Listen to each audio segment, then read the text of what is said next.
ọmọ Nàìjíríà a kí gbogbo ibikíbi tẹ́ bá ti ń wò wá ẹ kú déédéé àkókò yìí ọ̀rọ̀ tá a mú wá ìsọ̀rọ̀ ẹ̀rí ọ̀rọ̀ tí ó bá yàn nú jẹ́ ni ẹ wo àwọn èèyàn tẹ́ ń wò yìí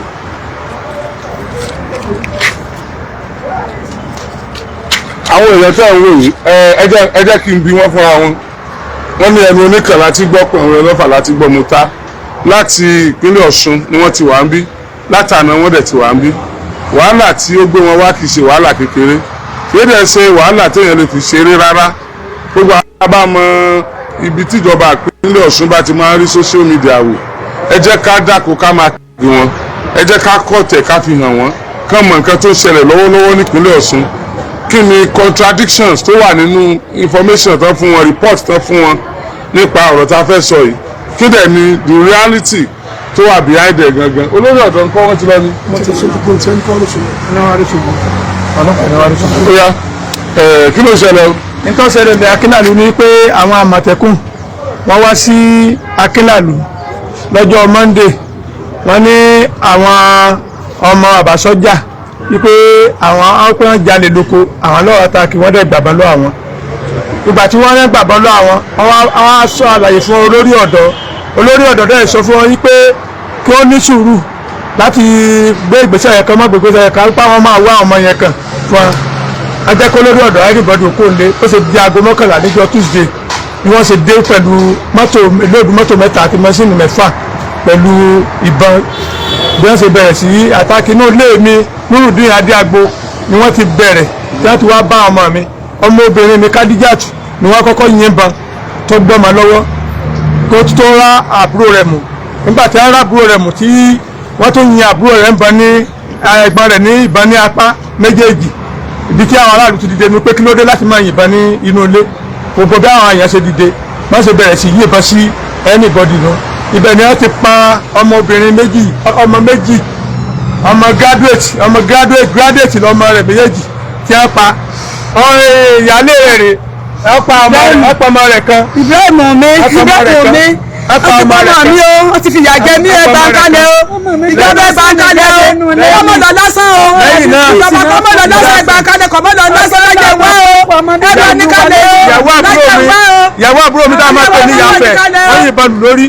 Bíọ́lá ọmọ mi kẹta ó wà ní LAUTECH nísìn tó ń gbọ́ sígì lọ wọ́n fi ìbọn fa gbogbo inú ẹ̀yà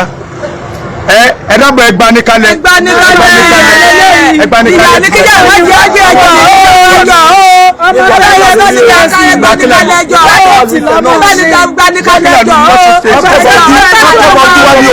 nígbà tí wọ́n dé wọ́n mú àáké dání alẹ́ kọ́ba ojú wọn ìgbà tó kọ́ba ojú tí wọ́n kọ́ba ojú wọn wọ́n mú àáké dání wọ́n dẹ̀ ti kó ìbọn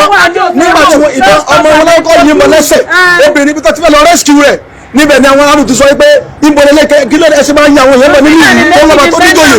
bí wọ́n ṣe gbé ìbọn nìyẹn tó dojú ìbọn pa àwọn yúùtù bó ṣe ń yìn wọ́n bọ̀ nìyẹn ọmọ tó ń ṣe tẹ́lọ̀ jẹ́jẹ́ tiẹ̀ tó ń lọ wọ́n fi ìbọn fà ní kùnà wọ́n mú àké àti wọn gbà tán dúráìfù lọ tán yìn ìbọn tán rìlíìsì ìbọn tán ní pẹ́ ti kú sílẹ̀ lẹ́tí àwọn aráàlú jáde pé ká gbé wọn bí wọ́n ṣe ń padà bọ̀ nìyẹn pẹ̀lú ìbọn pẹ̀lú full force gbogbo tó rescue yìnbọn á fi ìbọn lé ìyàwó agbélé báyìí pẹ̀lú àké gidi lọ́wọ́ láàrin àwọn tó dẹ̀ ṣe Àmọ̀tẹ́kùn yẹn adáwọn kan mọ̀ nbẹ̀ tó ti jí ọmọ ìlú wọn gẹ́gẹ́ anáàlì ìkìlọ̀ wá taari wọn tó jí ọmọ ìlú tó jẹ́ Àmọ̀tẹ́kùn wọn ò kì í ṣe fẹ́ẹ̀kì Àmọ̀tẹ́kùn tá a dámọ̀ àmọ́ àwọn márùn-ún bẹ̀ dáadáa tá a dámọ̀ tá a mọ̀ àwọn apáṣẹ pamọ́ ọ̀yá yóò méjì náà pa lápapọ̀ tó lọ. bàbá ọmọ tí mélòó náà pa. níjà àárọ̀ ìjẹta ni mo jí lóko àtàmọ́ mi mẹ́tẹ̀ẹ̀ta dídé tí mo ti oko dé pàṣẹ àtọkùnrin mo bá fọ lówó pé kọ́nà ra oúnjẹ ó yẹ bá mi jí ìsúwáìsì rè kí tí ó gbára jẹ ọ̀wẹ́ wọ́n pọ̀ sọ́dọ̀ ra bisikíìtì àti ẹ̀rẹ̀ mílíọ̀sì tó wọ́n jẹ ní lókè nígbà táwọn Àmọ̀tẹ́kùn bọ̀ iwájú ìyá látọ̀dọ̀ fẹ́ ra bisikíìtì ibẹ̀ ni wọ́n pamọ́ kò tó tẹ̀jú márùn tí tọmọ tó jáde kó nulẹ̀ bá ti pariwo wásálẹ̀ wá inú lẹ́nu wípé wọ́n ti pasúmẹ̀ lọ bí àtẹ̀mí àtòyè Bámidí Sẹ̀fíù àtòyè Bámidí Ibrahim gbogbo bá rí àmẹ́tẹ̀ẹ̀ta bá mi ti gbẹ̀mẹ̀gbẹ̀mí o ìgbà tí táàdé ìgbà tí wọ́n yìn àwọn aráàlú òní jẹ́ kọ̀kọ̀tẹ̀ káwọn aráàlú ọ̀yẹ́jú síbẹ̀ bọ́ọ̀lù yóò sì máa wo ọmọ rẹ̀ inú àgbàdo ẹ̀jẹ̀ tó ná ọmọ wo rẹ̀ bẹ́ẹ̀ sì lọ dáyàbò Bámidí Ibrahim lẹ́nu bẹ́ẹ̀ sì yí mi kò ní orí rẹ̀ bẹ́ẹ̀ sì yí mi kò ní orí rẹ̀ wọ́n ṣe gbẹ̀bọ̀ fún Sefiu Oyèbámijí lo Ibrahim Oyèbámijí wọ́n ṣe gbẹ̀bọ̀ fún wọ́n ṣe bẹ̀rẹ̀ sí iye ìbẹ́sẹ̀ mi náà kó tó di bọ́ sẹ́gbẹ̀ ní àdàlẹ́gbẹ̀ẹ́ ojú ọgbẹ́ wọn rẹ̀ o kí o gbọ́ Nàìjíríà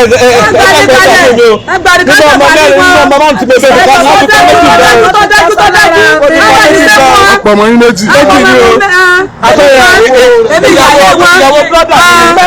Ibrahim Oyèbánjí pamọ́ mi o kéjọba gba kalẹ̀ o alábi méjì Ibrahim sì ní owó tó kọjá bá pamọ́ mi o ó sì lè wọnú ilé àti pamọ́ mi o kíjọba gba kalẹ̀ gba kalẹ̀ tó kọjá bá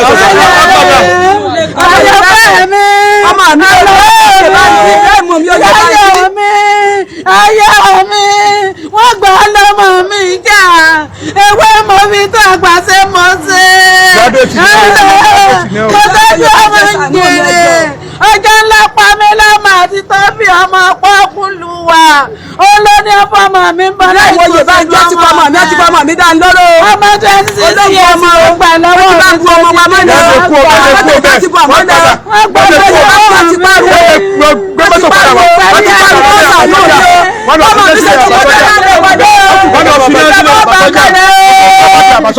wọ́n jó gbogbo ẹ̀ ná àwọn àmọ̀tẹ́kùn ní ẹsẹ̀ gbogbo ẹ̀. ẹ̀ná ṣe gbogbo ẹ̀ ọdún January 10 ọdún yìí ni Ismail Oyèbámijí olóṣè freedom kòkò ọjọ́ ńlá ọmọ pọ́kú lọ́wọ́ pé ní lákòókò fún olówó kòkò ọmọ tẹ̀lé ọ̀bà òkò níwájú ìtàlẹ́ rí bọ́ọ̀lù ṣe fún ọ ní olówó kòkò àdìgbà náà ti ń lépa ọmọ mi o báṣá tọkọdé ní ìjẹta lọmọ bá ṣe jẹ tọ́ba ní pé òun fẹ́ wá ọjà lọ sí ìgboro wọ́n yóò rí ọjà rà gbàgbàgbà mo wu ọjọ́ ńlá tí yí ọmọ mi kúrò níbi inú báàgì tí tọmọ mi gbé kọ́rùn tòótọ́wó àti báàgì àtọwọ́ àtẹjọ́ mọ̀ ní ọjọ́ ńlá ti kó lọ ọjọ́ láàrin àmọ̀tẹ́kùn ni ọmọ Fúlàní ló sì di wọn wá ọmọ kíra pé ọmọ Fúlàní ni o Yorùbá ni bàbá rẹ̀ Yorùbá ni ìyá rẹ̀ bọ́wọ́ ṣe gba Fúlàní sámọ̀tẹ́kùn lọ́bí odò yòókó tó kó ló ká ló ká yìí bá yìí yòókó tó kọ́ ní sí káyìí àtọ́tọ̀ kásán màlúù ọmọ mi ti ṣe mẹkáníìkì sàràfà Ibrahim amẹ́jì tó kù mọ́ mẹ́tò ti tàkà ṣe pápọ̀ tó padà bọ́ o kíjọba gbà kalẹ̀ o láti ní ìṣe ọkọ láti ní ìṣe ọkọ kíjọba gbà kalẹ̀ o láti ní ìṣe ọkọ ti bá sọ lára ní o agbẹjọ mẹgbàdì kalẹ̀ la ọmọlẹ́tì bẹ́ẹ̀ o ọmọlẹ́tì bẹ́ẹ̀ o mẹgbàdì kalẹ̀ o. ẹ dákun ẹ dárúkọ àwọn tẹ ẹ dámọ̀ tọ́jọ́ màálù tí wọ́n wà ń bẹ̀. ọjọ́ ńlá Isa Jamiu lórúkọ ẹ̀. Isa Jamiu ọjọ́ ńlá. Kúnlé ọmọ létí Kúnlé ọmọ létí. Tóbi ọmọ tẹ́ntẹ́n Tóbi ọmọ tẹ́ntẹ́n. àti Amos àti Amos wọ́n pè lójú abo àwọn mẹ́ta yẹn ọjọ́ ńlá kí ló kọ ọjọ́ ńlá Isa Jamiu ojú abo ń kọ́ kí ló kọ ẹ̀ ojú abo Amos ẹlẹ́ẹ̀kẹrin kọ́ ẹlẹ́ẹ̀kẹrin ní Kúnlé àti tóbi ìdákọ̀ tóbi tóbi ń kọ́ Tóbi ọmọ akáwọ̀ ní ìṣẹ̀lẹ̀ wọn ní scale ọmọ márùn-ún ni ẹ̀ ọ̀yẹ́ márùn-ún. Kúnlé Tóbi Amos ìjọba abo Kúnlé abọ́mi ti yé ọmọ létí Kúnlé Tóbi Amos àti ọjọ́ ńlá àtọjọ́ ńlá nílẹ̀ pé kọjọ́ ńlá Isa Jamiu ọmọ Fúlàní ni ọmọ Fúlàní wà nínú àmọ̀tẹ́kùn. ọmọ tó ń kojú kúndò ní ká gba ní kalẹ̀ o wọ́n tún ti tàkà sí méjì tó kú mọ́ bá kíjọba gba kalẹ̀ o sọ́mọ mi ò ní bóde mọ́ o láti sẹ́mọ́ o. ọmọ ẹgbẹ́ tí wọ́n pa. ó ti bá méjèèjì o ìkan tèmi o Ibrahim ọmọdé olè kan náà ní èmi ìyàlẹ́ wọn pátápátá èmi olè kan náà ní ìyàlẹ́ wọn Oyèbánjí èmi ìyàlẹ́ wọn Oyèbánjí àlẹ́ ọbẹ̀ ìgbẹ́ náà pa èmi kò fẹ́ pa wọn. ẹ mọ̀ gbọ́ sà ẹ mọ̀ gbọ́ wọ́n ti wá gbé rìpọ́ọ̀tì jáde àwọn àmọ̀tẹ́kùn ní wọ́n gbòkú wọn yín lọ. wọ́n ti gbé lọ wọ́n kó àwọn àmọ̀tẹ́kùn pa wọ́n láwọn àmọ̀tẹ́kùn sọ pé àwọn táwọn pa pé báńdíìtì ni.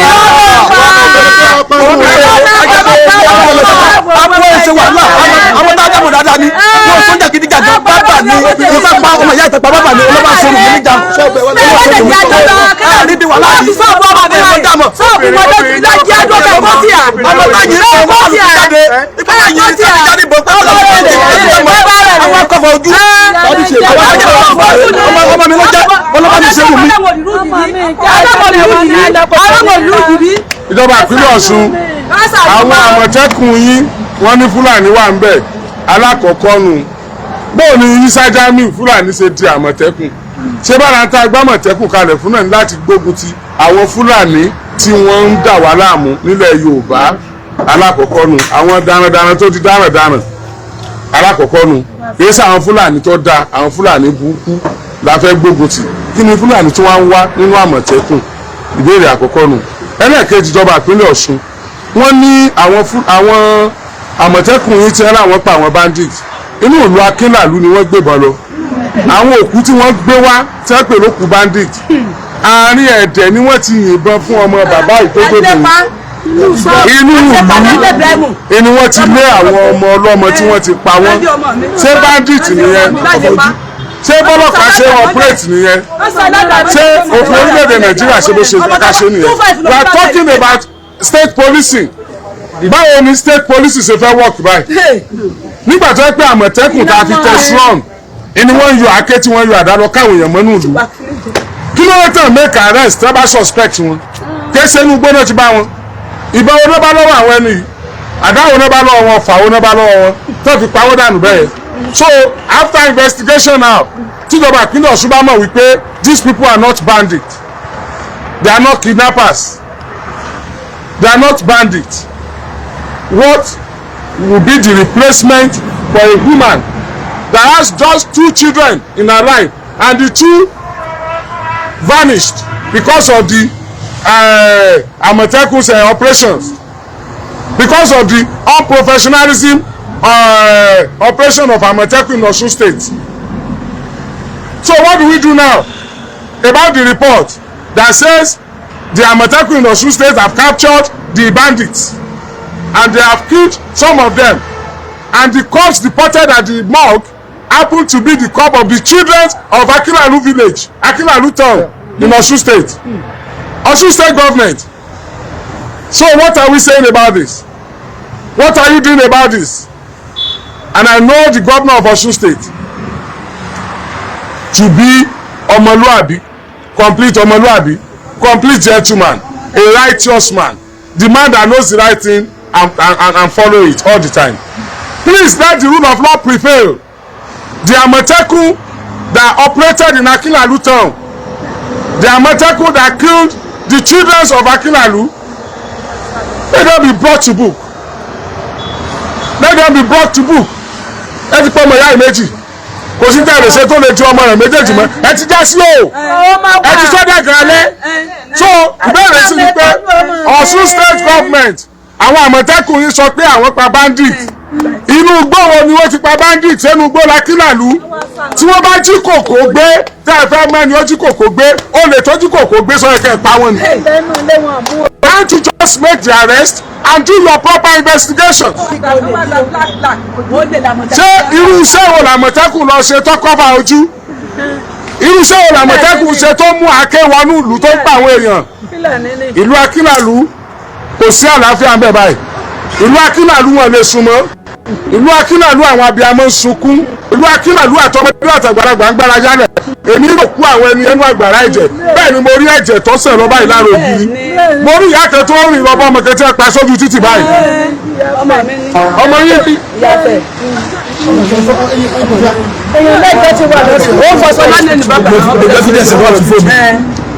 Ọmọ Nàìjíríà tó bá yẹ pé Adémọ́lá Adélékè ti gba ọ̀tá ìsínú ìjọba tó bá jẹ́ kó ti gba ọ̀tá ìtọ́ fẹ́ bring it down sínú iṣẹ́ ìjọba ìpínlẹ̀ Ọ̀ṣun nọ́mbà wà ní pé gbogbo àwọn ọmọ Akínlàlú tó wà nínú iṣẹ́ Àmọ̀tẹ́kùn àkókò ti tó báyìí láti kó wọn jáde kẹ́ ṣèwádìí ẹ bá wa kó àwọn ọmọ Akínlàlú tó wà nínú Àmọ̀tẹ́kùn ẹ kó wọn jáde kẹ́ ṣèwádìí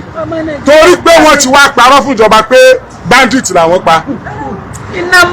inú ìlú ni ẹ ti wá pa ọmọ ọlọ́mọ o so ẹ̀yin tí a bá ń wò wá jákèjádò àgbáyé ẹ jọ̀ọ́ ẹ bá wa share ẹ jọ̀ọ́ ẹ bá wa communicate Adémọ́lá Adélékè gómìnà ìpínlẹ̀ Ọ̀ṣun tó bá wà àkẹ́ṣe lórí ọ̀rọ̀ yìí o torí gbogbo nǹkan ni wọ́n máa sọ òṣèlú tó máa tún ṣe lé ìdóṣèlú mọ́ yín lọ́wọ́ please do something about this please we are begging you please ẹ ṣe. ẹlẹ́gbẹ̀ẹ́ òfin ìjẹ́bi.